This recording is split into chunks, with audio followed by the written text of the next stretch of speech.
Hi, welcome to Unscripted Moments, a podcast about propaganda.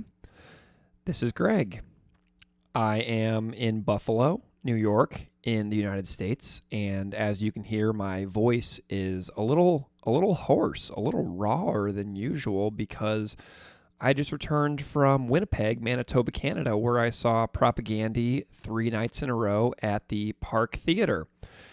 So I figured I would do a little podcast recording while my memory of these events is fresh so I can document it with as much detail as possible and put it out there and see what kind of commentary and feedback I get from people who were also there. So before we get into that, I just want to do like a little, recap kind of thing. So Keith and I started the podcast in 2020 as a pandemic sanity project. And we started when no live music was going on, and it was a way for us to connect over our shared love of propaganda. But also, more than that, heavy music, hardcore, metal, punk, social issues, parenting, relationships, friendships. And with me in my house in Buffalo and Keith in his house in northwestern Indiana, both on lockdown, both inside, we both found ourselves without a main outlet in our lives, which was live music. And when we were toying with what song to do first after we committed ourselves to trying to make this podcast, I remember thinking that Banger's Embrace was the perfect choice. It just made sense to me in the moment. It was positive. It was about live music. It was about joy. It was about youthful nostalgia. So basically, the Banger's Embrace was about everything the spring of 2020 was not.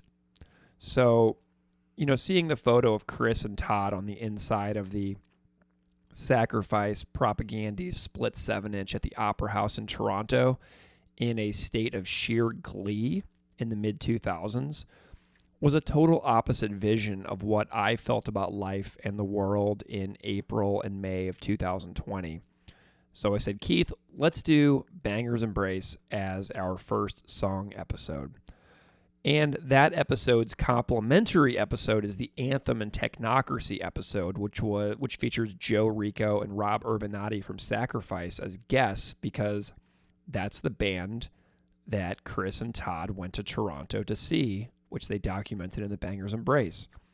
So our Banger's Embrace episode was released on June 21st, 2020, which as of this writing on October 11th, 2021, is 477 days ago.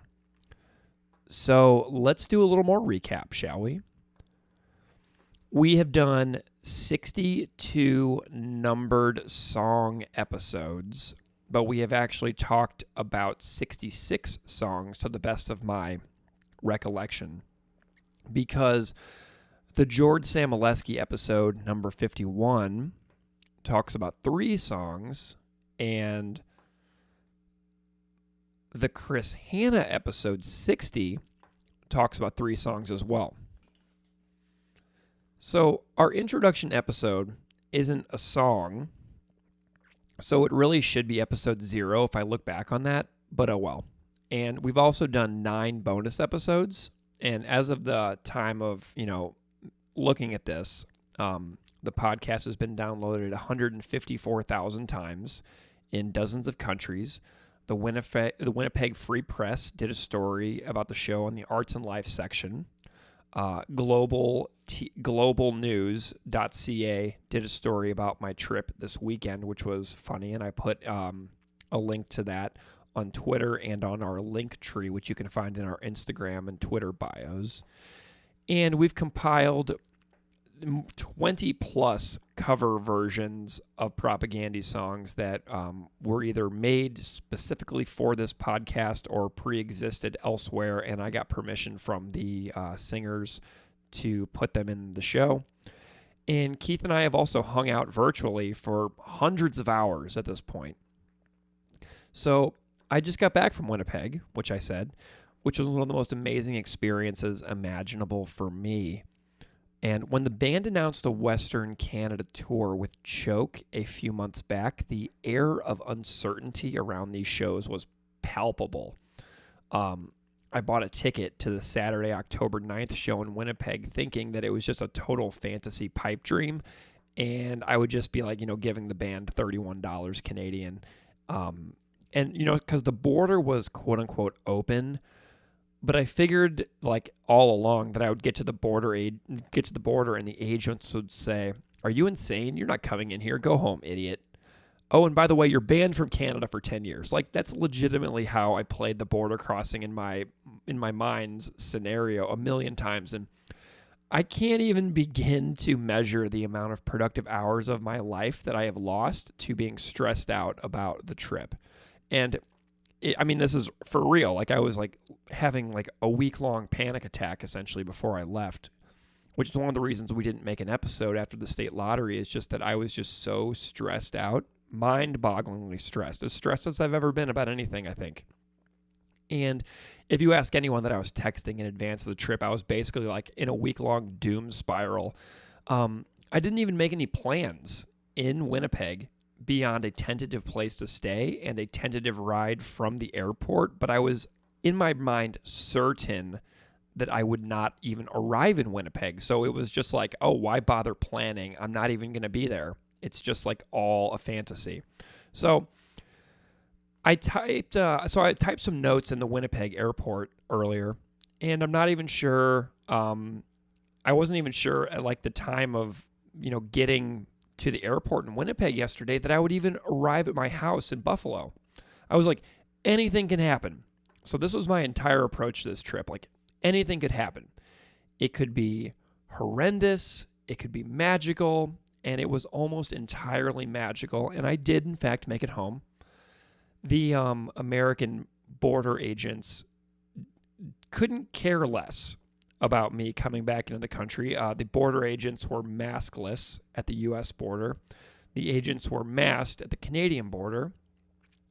The shows in Winnipeg were totally masked, and the shows that I've been to in the U.S. have been almost entirely unmasked, like this summer and early fall. So it really is a tale of two parallel countries having different experiences at the moment. So I'll go into the story now for the entire weekend. I slept 4 hours leading up to my trip, and I left my house on Friday, October 8th at 1:45 a.m. I got gas so that I had a full tank when I was driving back from Canada, and I hit the Lewiston-Queenston Bridge just north of Niagara Falls at about 2:15 in the morning. I showed them my ArriveCan app information. I showed them my physical vaccine card. We had a little chit-chat with the border agent, and then I drove and hit the Hamilton airport at 3:45 a.m. I then laid out some yoga mats, a fluffy blanket and pillow that I borrowed off my daughter's bed, and I laid down in the back of my SUV, which fortunately is big enough for me to lay in, to try to grab 2 to 3 hours of sleep before the flight. Hey, this is Greg. I am at John C. Munro International Airport in Hamilton, Ontario.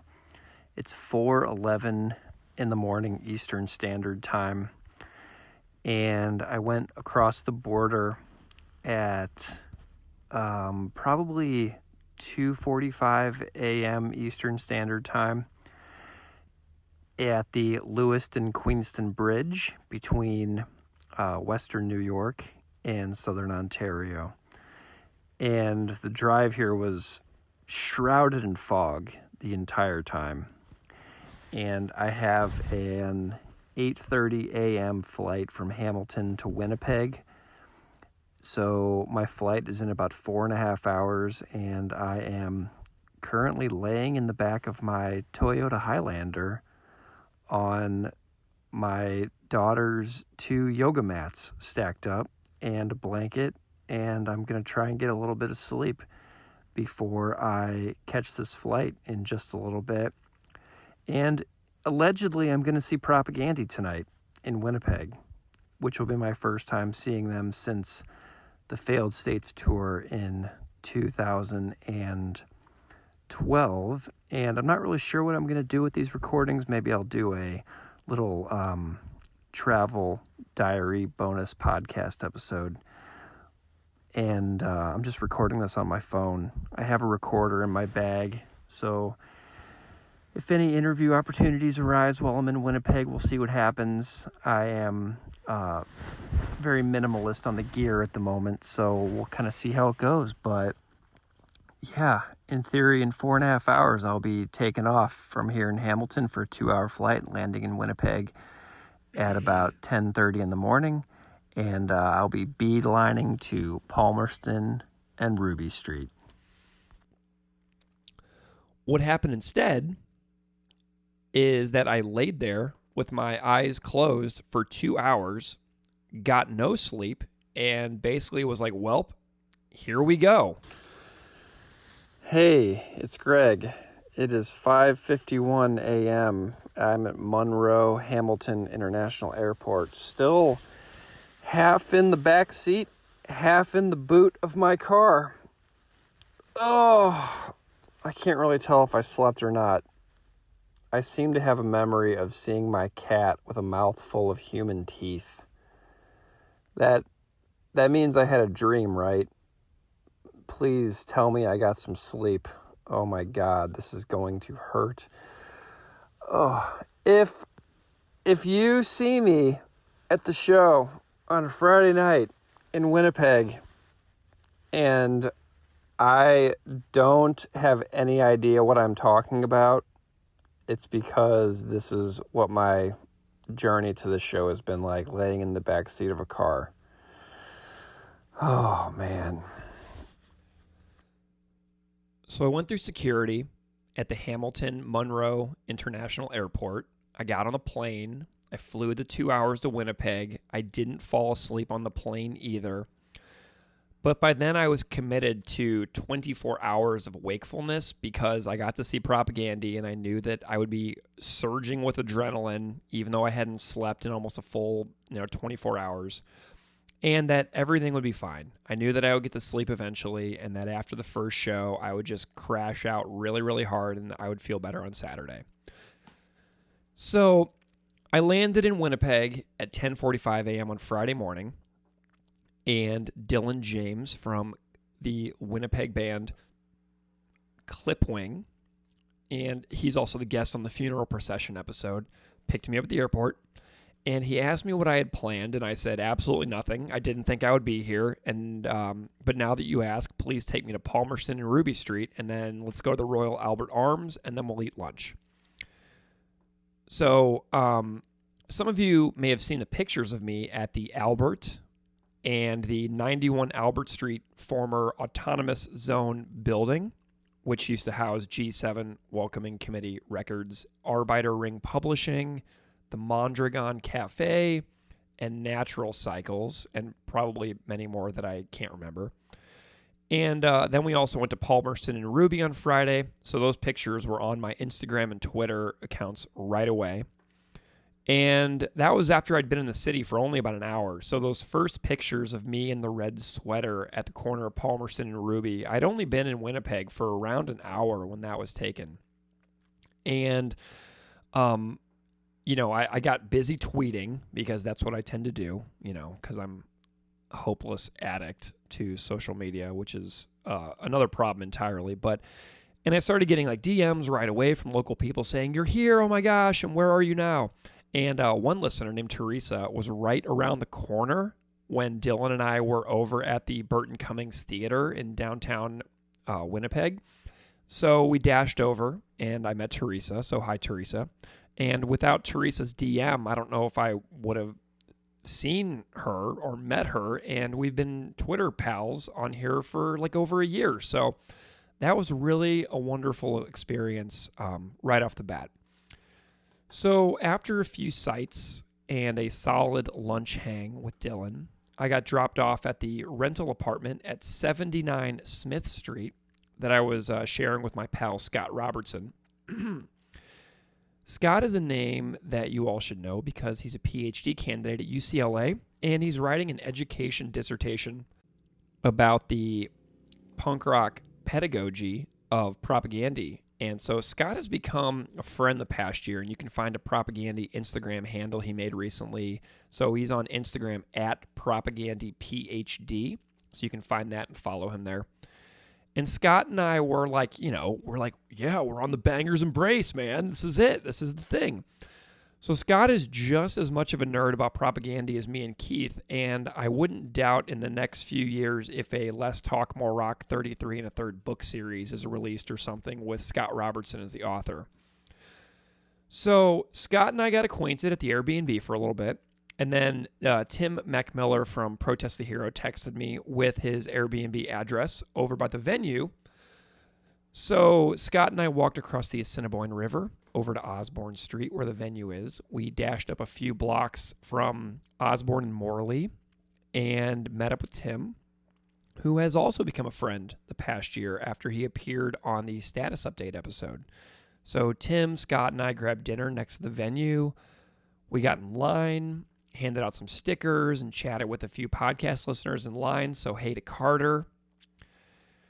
Had some issues with my American vaccine card at the door, which is a piece of paper, essentially, handwritten, and not at all what Manitoba is doing with their plastic QR code vaccine card documentation. But I eventually got inside, and Weapons from the band from Saskatoon started right away as the opener. And I had to laugh at that because Saskatoon is the city where I did my master's degree between 2009 and 2011. And to be in Canada for the first time in 2 years and have the opening band at the first show say, hey, we're from Saskatoon, was like a real trip. So you asked why we love prop, and this is my answer. It's the tunes are bangers, but it's not the songs. The musicians can shred, but it's not the players. It's that of all the shows I've been to, and I've been to many, no band holds a dialogue of pure energy with their audience quite like Propagandy. Every prop show is like a conversation, a shared exploration of everything we hold to be vivid and true and living, and there is no release like the one I find at the prop shows this week and in all the years before. So at the show, I found another podcast listener named Amanda to hang out inside the show with us. And Tim, Scott, Amanda, and I watched Weapons. And then we watched Choke from Alberta. And a lot of people from Edmonton and Calgary and Alberta in general. I've learned a lot about Choke this weekend. And the entire time, Tim and I were trying to decide if Choke's drummer was Graham, who used to be in Belvedere and played on my favorite Belvedere record, Fast Forward Eats the Tape. And eventually we did realize that it was Graham, which was a thrill because I love his playing, and I'd never seen Belvedere, so it almost got like a Belvedere experience watching Choke in general. So after Choke, Propagandy came on, and Chris walked out, and he's like, oh my God, I'm so nervous. But it was basically all systems go from there. And I have Jord's set list right here. So the set from night one was the following: Speculative Fiction, Dear Coach's Corner, Failed States, Devil's Creek, Negretto, Cop Just Out of Frame, Comply Resist, Adventures in Zucosis, Fuck the Border, Nation States, In Flagrante Delicto, which made its first ever live debut and was totally freaking amazing. Then Natural Disasters, which was a wonderful surprise. Without Love, Note to Self, Back to the Motor League, Failed Imagineer, Night Letters, which I think that was my first time ever seeing that song live because back when I was seeing the band live on the supporting cast years, Todd couldn't sing this one. Then Victory Lap, and then closing with Rattan Cane was bold. It was awesome. There was no encore any night, by the way, which I personally think is incredible. So I love that I got to see 7 tracks from Victory Lap live on night one because I'd never seen any Victory Lap tunes live. And I was just there for the new stuff, you know. I can't fully understand a record until I see it performed. I don't know if you all can relate how hard songs like Negretto, Zucosis, and When All Your Fears Collide are until you see it live, but seeing those songs live was the final piece I needed to loving Victory Lap as a finished piece of work, and it only took me 4 years after the release of that record to make it happen. So Opening with speculative fiction into Dear Coach's Corner, into Failed States, into Devil's Creek may likely be my favorite moments of live music that I've ever experienced in my entire life. My body was basically vibrating with joy. And like going back to what I said earlier, in a couple of years with so little international joy, these 4 songs in a row were absolute perfection because they're some of my favorite Propaganda songs in general. And I had never seen the band with Sue Lynn. I had not seen the band live since 2012 with Beeve at the Firebird, which no longer exists, in St. Louis. So here's my friend Sue Lynn that I've chatted with so many times on the podcast, just ripping. And I stood right in front of Chris on night 1, and there was no barricade on Friday night because it wasn't delivered in time. So the pit, which was filled with massed people, was super wild. And people kept crashing into us, which was fine. But the unbarricaded staircase leading from the floor to the stage at Park Theater needs a barricade, to be honest. And I'm old also, but for shows like Propaganda. So like I'm 6'5", and crashing onto women and kids sitting on a staircase at the front of a stage because somebody in the mosh pit knocks into me is not an enjoyable experience. Like I was relieved that night 1 was the only night without a barricade, just purely from a safety point of view. So it's really interesting that I got an experience without a barricade and with a barricade. So that's kind of cool as well if you think about it like that. But I haven't said yet that the Park Theater's liquor license didn't get approved, so nobody in the venue was getting drunk or drinking at all either. And I know the venue lost a ton of money, maybe tens of thousands of dollars. I don't really know, but if you've got $10 burning a hole in your pocket right now, you can get in touch with Park Theater in Winnipeg and PayPal them or something and make a little donation, because I think that they had a big loss on the weekend. So just think about that.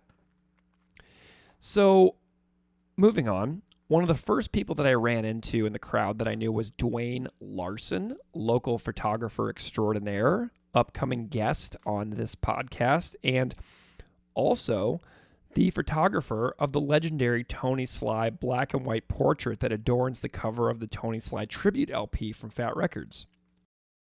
Yes, you heard me right. The person who took that photo of Tony Sly lives in Winnipeg and was shooting fantastic pictures of the band all weekend. So another well-known local photographer named Joey Senf was up front working hard all weekend, and I didn't get to connect with Joey, which was my own fault, but her photos of the weekend are fantastic as well.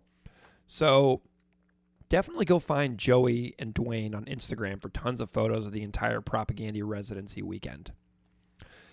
And I also ran into Sheldon Burney, our Dear Coach's Corner guest, in the crowd. Sheldon is just the raddest dude. And if you haven't heard his hockey chat on our Coach's Corner episode, I beg you, go check out Sheldon's section of episode 50, even if you just listen to that one section of the episode, because the times are all in the show notes. You can skip right to it. Sheldon is the legitest dude. I don't even care if legitist isn't a word. It doesn't matter. He wrote a book called Missing Like Teeth, which is a Winnipeg underground music history book that I look at regularly when we're doing episode research. Sheldon's oral history book includes stories from everyone in Propaganda, members of I Spy, the Bonaducci's, Painted Thin, Red Fisher, the Weaker Thans, Corpus Vile, Derek Riel, who was on our Rattan Kane episode, and he's a former Propaganda roadie and G7 employee, and much more. Like, Sheldon has done the work to document the scene from which Propaganda sprung, and you can get his out-of-print book still as an ebook for like $5 online, and I can't recommend it enough. So Sheldon slipped me a signed copy of his new novel, Down in the Flood. He also gave me a Lumbercats Hockey Club t-shirt, who are the opponents of Caress of Steel, the team famous for having Beeve, Chris, Wab Canoe, and Randy Frickus on their roster. So I thought it was a real bold move to get a Lumbercats t-shirt, but not a Caress of Steel t-shirt. But speaking of Randy, who was our guest on the Failed Imagineer episode, he was there and I frickin' missed him. And I had the best of intentions to see as many people as I could. And Randy, buddy, I am so sorry. I was getting 50 text messages an hour and 100 Instagram DMs an hour for a couple of days there, and Randy was an accidental casualty of my frazzled brain. So I'm very sorry, Randy. I failed you totally. And Keebler, I failed Keebler too. So I missed Beeve also. So Beeve was there on Saturday night, but he slipped past my attention. So go check out Randy's episode with Failed Imagineer. Go check out my guitar building episode with Beeve. And next time I'll see you, Randy, I promise. So, and yes, there will be a next time. So by the time Propaganda got off stage at midnight, which was 1 a.m. Eastern time, I had been awake for 24 hours or so, and I was totally wrecked beyond belief. I slipped Barney, Propaganda's legendary sound man and house engineer at the park, some stickers on the way out the door, and Amanda dropped off me and Scott at 79 Smith Street, and I slept the darkest and deepest of sleeps. And I awoke at 10 a.m. the next morning to a text from Dwayne Larson inviting me to go to breakfast with him at Roughage. And I set the agenda for Scott and myself. So brunch with Dwayne, then a visit with Sam Thompson from Witch Police Radio, then a driving tour of famous sites in Winnipeg with Jamie Fougere. So for brunch at Roughage, I had the vegan breakfast sandwich, tons of coffee, and order a potato salad. It was wonderful. We sat outside under overcast, cool fall skies. The rain held off. And we had just a total blast talking about trying to track down rare vinyl and cassettes from Propaganda. And Dwayne is looking for those early demo cassettes. So if any of you out there are selling, hit up Dwayne because he is buying. So then I hit up our pal Sam Thompson, host of Witch Police Radio, for a little backyard social distancing hang. Sam appeared on our Ska Sucks bonus episode. He had me on as a guest on Witch Police Radio, and he has over 600 podcast interviews with local Winnipeg musicians. Sam is like one of my go-to guys for fact-checking Winnipeg stuff, and he's helped me a lot since day one on the podcast. And the couple of hours we spent with Sam and Dwayne after Dwayne dropped me off at Sam's house were really, really wonderful. And he showed me the Kelvin High School yearbook where a certain teacher featured on the back of the How to Clean a Couple of Things 7-inch worked for many years, and where John K. Sampson, Stephen Carroll, and I think Conrad Sichler went to high school, and where Toothpick Hercules was formed. And interestingly, Kelvin is also where Neil Young went to high school. So Sam showed me that yearbook, which was really, really funny. And that picture wound up being like the cover of the article that Global News used for the article they did about the trip, which was hilarious. But I regretfully did not go past Neil Young's childhood home. It just slipped my mind entirely because I was so laser focused on Propaganda and Weaker Than stuff. So from Sam's house, my friend and collaborator of the podcast, Jamie Fougere, picked us up for a driving tour of Propaganda sites around the city. Jamie is a fantastic person, and Jamie did artwork for our Rattan Cane episode as well. So if you go look at the drawn logo from that episode on social media, that was Jamie Fougere's work. So also hi to Jamie's partner, Lindsay. Hi, Lindsay. So Jamie took Scott and I to Kelvin High School. Then we went through the River Heights neighborhood, during which I sang Fine Day annoyingly at high volumes the entire time. Then he took us to Wolseley again, so Scott could see Palmerston and Ruby Street. Then we went downtown to 91 Albert Street, the former home of G7 Welcoming Committee Records on the 3rd floor, John K. Sampson's Arbiter Ring Publishing on the 2nd floor, the Mondragon Cafe and Bookstore on the 1st floor, and Natural Cycles, which is still in business, in the basement. I posted photos of 91 Albert Street and the office entrance on Twitter and Instagram stories too. So if you can't find them there, hit me up on Twitter or Instagram and I'll show you those pictures. They're pretty cool. So it felt pretty sweet to be at the office door at the top of the steps where G7 operated, and looking down through the giant windows to the picturesque street below was really, really cool. Because, like, you know, you think about this band, like their job with this label, how many times they must have looked out those windows, and it was just really, really cool to kind of be in that situation. And it almost felt like I was in like the East Village in New York City standing at that window. It's extremely picturesque on that street. So Jamie then took Scott and I over to the Manitoba legislature, to the site of the Golden Business Boy, as featured in the Weaker Than song One Great City. and the site of the empty statue plinth, which used to hold the statue seen on the back of the Less Talk More Rock CD version cover.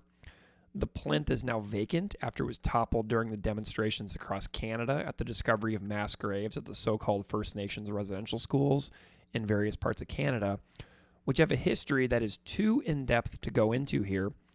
But if you don't know about this system, I implore you to go read about this collaboration from the Canadian government and the Catholic Church to remove First Nations children from their homes and assimilate them into white Canadian society. And these discoveries led to the creation of the first Truth and Reconciliation Day in Canada just the other week. And so there are orange flags that were laid across the lawn under the plinth, which was marked with red handprints. Toys were scattered between the flags that represent the stolen childhoods of countless First Nations Indigenous youth. And being there in that spot at that moment was solemn, especially considering that, I was like thinking about this trip on what so many millions of people in the United States still refer to as Columbus Day. So Jamie dropped us at good old 79 Smith Street to rest and recharge for show number 2.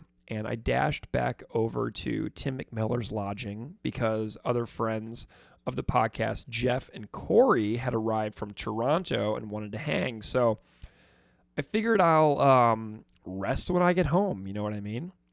And I dashed back across town and got on a solid hang with Jeff and Corey and Tim. And then I popped down to the show for a little walk by myself. And I'd been, socializing all day. So walking to the show by myself through cool, cloudy, misty Winnipeg evening in October was really nice. So let's talk about show 2. Show 2 featured a slightly altered lineup of bands with the local group Mobina Galore opening the show. Mobina Galore is a band that I was really excited to see. I ordered merch from Mobina Galore during the height of the pandemic, and I honestly don't know how Mobina isn't one of the most popular bands in Canada right now. Like, for real, how is this a just world? Like, Jenna and Marcia absolutely rip. They have great songs, memorable melodies, smart lyrics. I want to hear the songs again after they finish them. And I've been humming all weekend long the Mobina Galore songs that got stuck in my head like addictive earworms all weekend since the shows. So I'll always run away. When the problem gets too big and I can't see another way, I'll always run right back. 'Cause I know it's only small and that I built it in my head. I just can't see another way, I'll be okay. I took a walk down to the city to see if I could find a place to stay, to spend some hours away. Not always feeling like a human cooped up inside, feeling like a bird trapped in a cage. Just wanna free ourselves from everything, from the highs and the lows and the ups and downs. There's nothing I can do but make an escape plan. I'll always run away. When the problem gets too big and I can't see another way, I'll always run right back. 'Cause I know it's only small and if a band can get stuck in my head like Mobina Galore can, that's a really good thing. And I wish that they were far, far more popular than they are. So if you don't know Mobina Galore from Winnipeg, Manitoba, please do yourself a favor and find their songs and just enjoy. And Marcia's playing on the drums reminds me of Janet Weiss from Sleater Kinney, who is one of my all-time favorite drummers. And so powerful, so precise, so focused, and Marcia's backing vocals are just wonderful too. And if you want a clear picture of just how talented Jenna and Marcia are as vocalists, go watch their collaboration with Dylan James's Isolation Booth YouTube video project, where they cover an Alexis on Fire song, where they essentially duet the whole thing. And it's just wow. The voices are wonderful. So the grass is growing under my feet. I'm taking one look before I'm too deep to run. The lineup seems endless.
I could only fantasize about having voices like that in my wildest dreams. So Jenna and Marcia, if you want to come on the podcast, shoot me an email at propagandipod@gmail.com. And because I'd love to hear the story of this weekend from your perspectives as well, since you performed and were at all 3 shows. So let's talk. But next, so Propagandy's Night 2 set list was slightly altered, and there were 6 different songs on the set list compared to Night 1, so it was a pretty big shift when you think about a set list being like between 17 and 19 songs. The set list from Night 2 was Back to the Motor League, In Flagrante Delicto, I Am a Rifle, which is originally by Rebel Spell and I believe was making its Propagandy all-time live debut, Lotus Gate, which was like, whoa, amazing, Failed Imagineer, Note to Self, Speculative Fiction, Negretto, Comply Resist, When All Your Fears Collide, Adventures in Zoochosis, Victory Lap, Rattan Kane, Dear Coach's Corner, The Only Good Fascist is a Very Dead Fascist, featuring a Kiss snippet introduction, Potemkin City Limits, which I had never seen before, so this was very exciting. And then they closed, yes, they did, with Purina Hall of Fame. And I was like, oh, man, are you for real? Because I don't think they'd played that since like 2015 or 16 or something like that. So opening with Motor League and closing with Purina was like, get the hell out of here. Like performance-wise, Night 2 was my favorite. There is nothing like a Saturday night in Winnipeg seeing Propagandy. Hey, Keith and Greg, it's Tom from Winnipeg. Just calling with response to the request for stories about the Propagandy shows this past weekend. First of all, the Park Theater was incredible. Like, the renovations were awesome. And despite the obstructions from their liquor license, everything was great. And with respect to the show itself, I Am a Rifle, for sure, on the Saturday night was the showstopper. And that same night, Negretto was like a religious experience to be able to see that song played by that band in that venue in this city after everything that we've been through over the last year. So thank you guys for everything you do, and look forward to seeing you again soon. Thanks. And then Duplicate Keys was on the written set list for Night 2, but it was crossed out on the back of the set list I got from Todd. So, like, I got that set list after the set on Night 2, and I was like, whoa, they were going to play Duplicate Keys. That means maybe they'll play it tomorrow. So, after Night 2, Todd pinged me, and I met him around the back, and I got to chat with Sue Lynn and Todd. I got to meet Ryan Nash from Agassi, who was on our This Might Be Satire episode.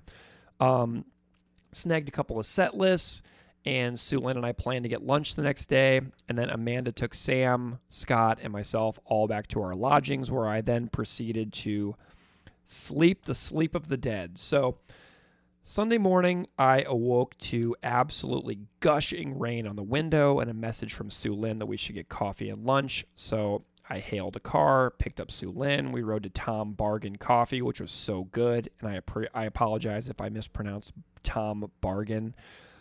And then we went over to Stella's, a cafe on Portage across from the University of Manitoba campus. And we sat on the back patio at the table right next to the back door. I ate a vegan Mexican breakfast plate, a bowl of peanut soup, and a bowl of dish of roasted potatoes. And then we just chilled and talked about life. We both wanted more coffee, so we went back to Tom Bargain a second time. Then I dropped off Sue Lynn for the pre-show rituals, and then I went back to 79 Smith Street, where I did a Zoom interview with Global TV in Winnipeg. And then I got a text message inviting me to soundcheck over at the venue. So Scott and I looked at each other and we're like, and we practically like ran out of the apartment to go over to the venue, where we met up out front with Jord and Propagandy stage tech, whose name I think was Robin, and sorry if that's the wrong name.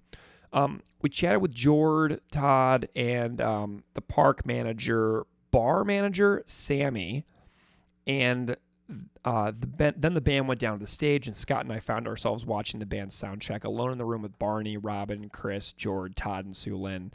So it was basically like a private show, and it was crazy.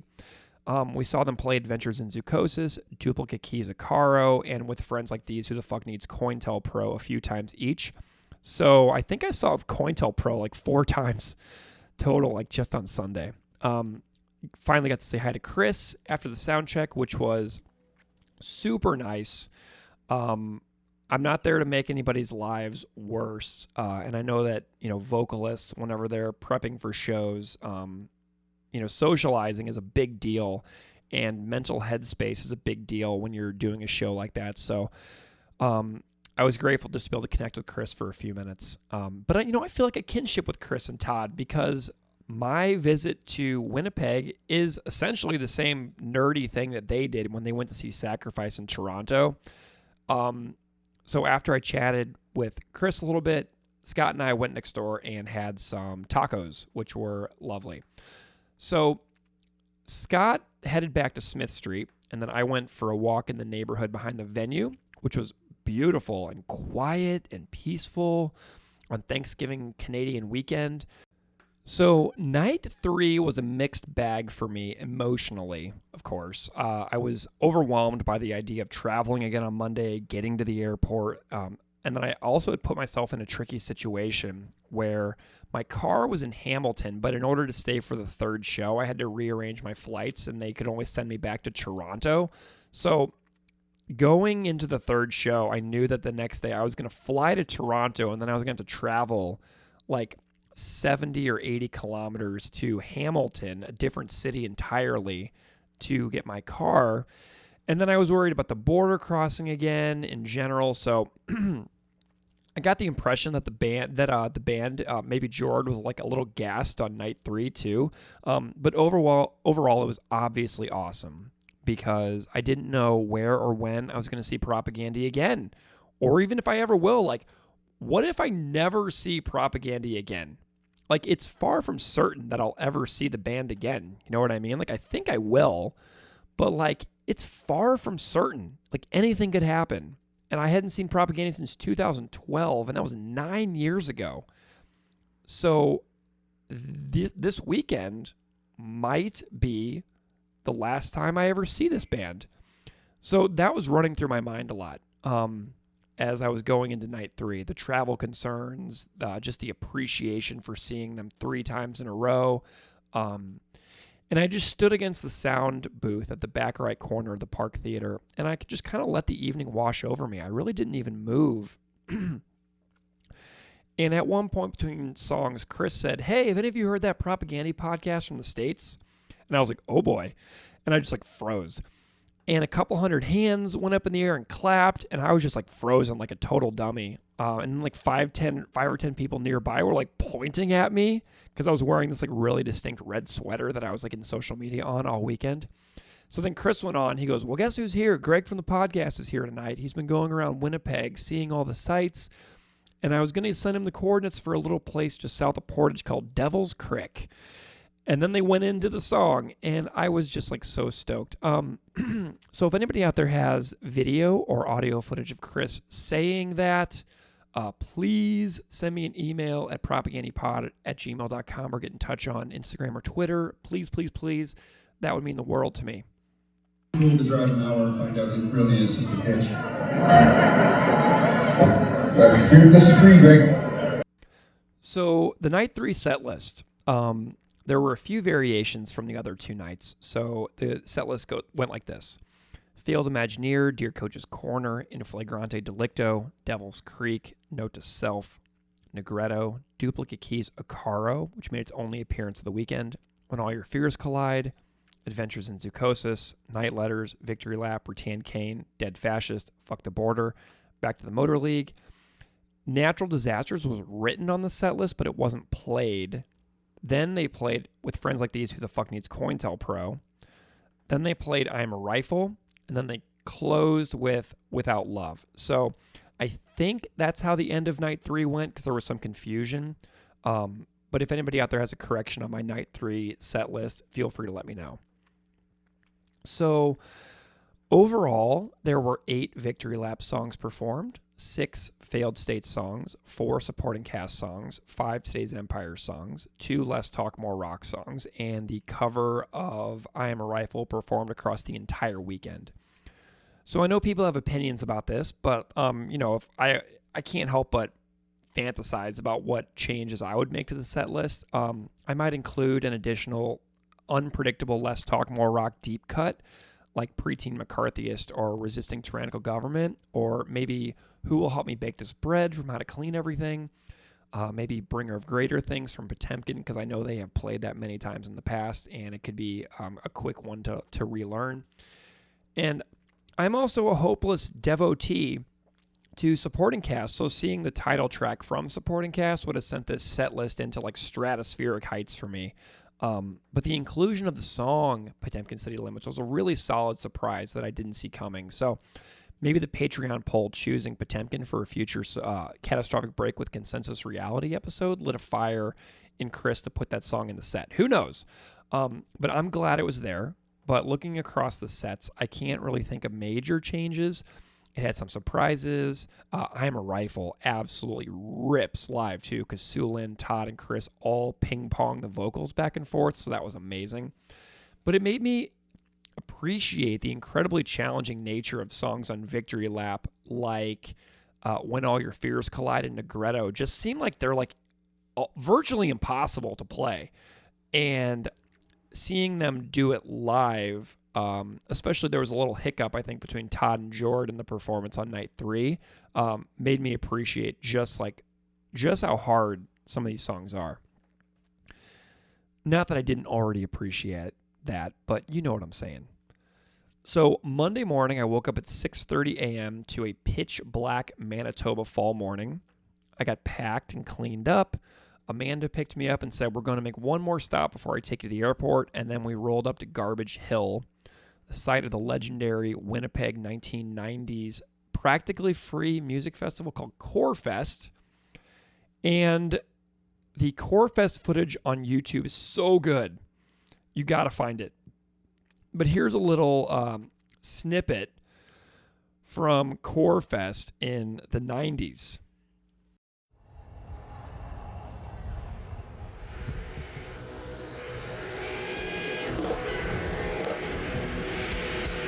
Corefest is a wonderful, exhilarating outdoor experience with local acts, 65 of them over a period of 3 main days, 2 prelude days, and 1 blasting finale at the West End Cultural Center. It's a magnificent experience, as I said previously.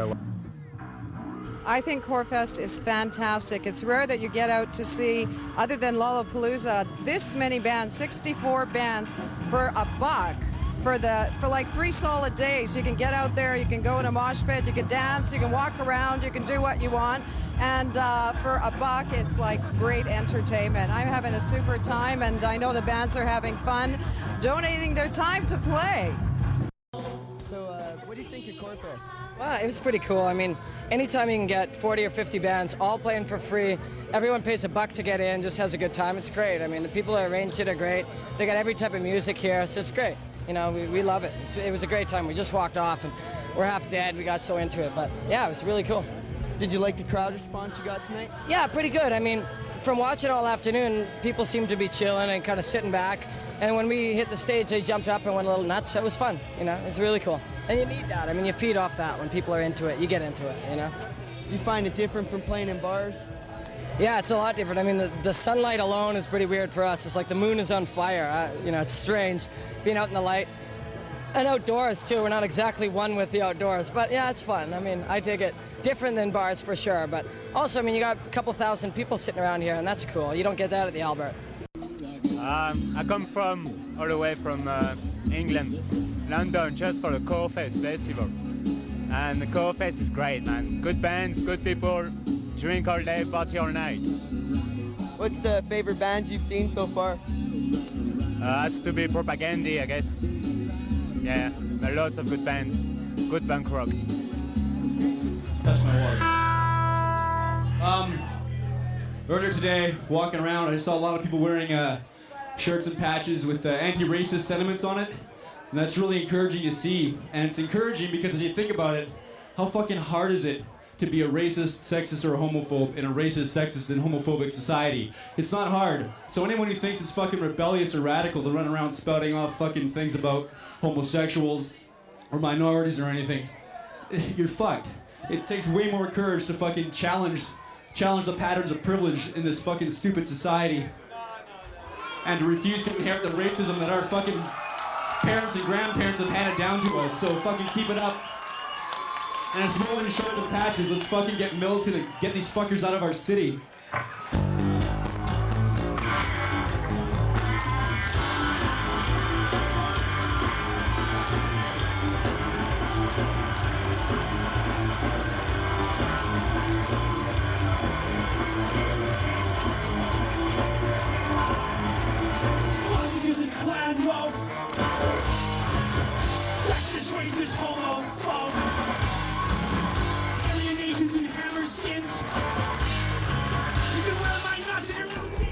Well, I think any event that takes place on this scale without any sort of corporate sponsorship and advertising, it's a great thing. Exposes a lot of independent bands here in the city, you know, to a lot of people, and I think it's a great thing for the city to have annually. Very cool. It's hard to add anything to what George just said, but I guess it's a good place for people to come and share perspectives of the world too, and has a lot of potential, I think, to be a diverse cultural event. Like tonight, there's going to be the Neone powwow dancers. I think there should be more of that kind of stuff, so we aren't just seeing.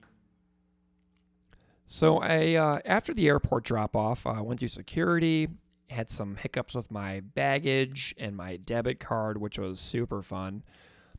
But then I ran into Sue Lynn at the airport. We exchanged our mutually exhausted haze and chatted for like 10 minutes, bid each other safe travels, and off I went. Which is when I started jotting down thoughts for everything that I've just said. And now I'm recording this in my living room back in Buffalo, New York. I was worried that I'd be sad when I got home. You know, like that post-show or post-festival depression. I was worried that would settle in.